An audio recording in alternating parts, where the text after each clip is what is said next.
এখন কি মাস বলো তো? শ্রাবণ মাস। এই দেখো আমি আজকে চুড়ি পরেছি। সবুজ চুড়ি? হ্যাঁ।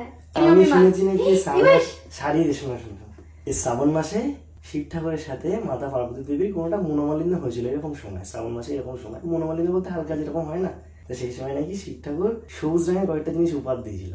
16 শৃঙ্গার। 16 শৃঙ্গার, শাড়ি, চুড়ি, টিপ।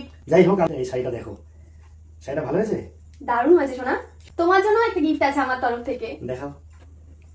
দেখো তো। ম্যাচিং হয়নি, একটু ডিসপুট আছে। তোমার মন ঠিক আছে? তাই জন্য একটা জিনিস আছে, এই দেখো দুটো চুড়ি।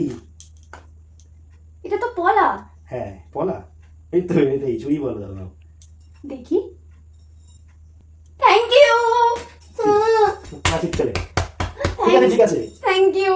দাও দাও দাও, যখন পরিয়ে দাও। আচ্ছা এখন করে দেবে? হ্যাঁ শিওর? হ্যাঁ। কি করে? খুব খুশি, আমি খুব খুশি। কিরকম পড়ায় দাঁড়াও, কিরকম ঢোকায় দাঁড়াও। এরকম করে চুড়ি কে পরে? আমি এই কেমন হয়েছে? ভালো, কেমন হয়েছে দিলাম, আমি জিজ্ঞাসা করবো তো আমি, এটা কেমন হয়েছে? খুব সুন্দর হয়েছে। মাকে দেখে আসো। ভালো লাগছে? হ্যাঁ থ্যাংক ইউ সোনা। এটা নিয়ে যাও, এটা নিয়ে যাও।